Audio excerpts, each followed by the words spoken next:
This question was asked by David, who wonders, what would happen if you tried to pass Niagara Falls through a straw?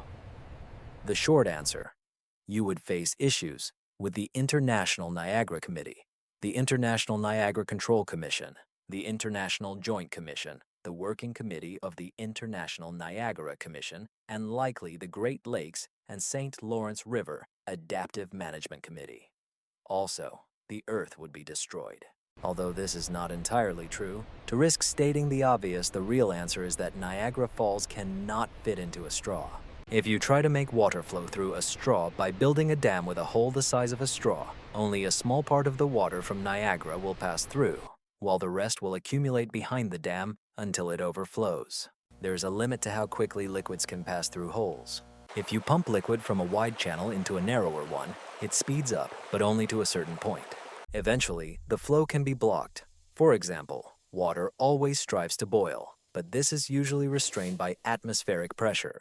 When the liquid passes through an opening at sufficient speed, the pressure inside the liquid decreases according to Bernoulli's principle. With insufficient pressure to prevent boiling, bubbles of vapor form in a process called cavitation. Attempting to increase the pressure to forcefully push the water only surprisingly accelerates its boiling. On the 17th page of the document about basic principles of fluid flow and control valves, there is a detailed description. Cavitation restricts the overall flow of water passing through an opening. Although under high pressure, the mixture of water and vapor will move faster as a larger part of it turns into bubbles. Cavitation is also harmful to the pipe itself, as the implosion force when bubbles collapse over time can damage the walls of the pipe and lead to its destruction. Rough calculations show that the Niagara Falls could be passed through a pipe with a diameter of about 10 meters before cavitation becomes likely. Another limitation on the flow speed of water is the speed of sound.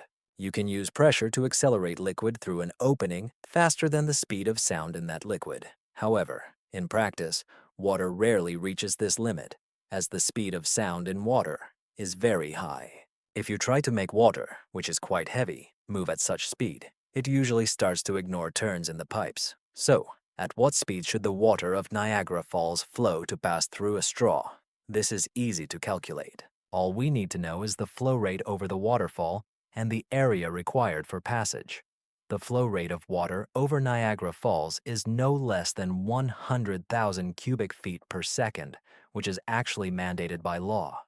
The Niagara River delivers a total of 300,000 cubic feet per second to the waterfall, but most of this volume is diverted into tunnels for electricity generation.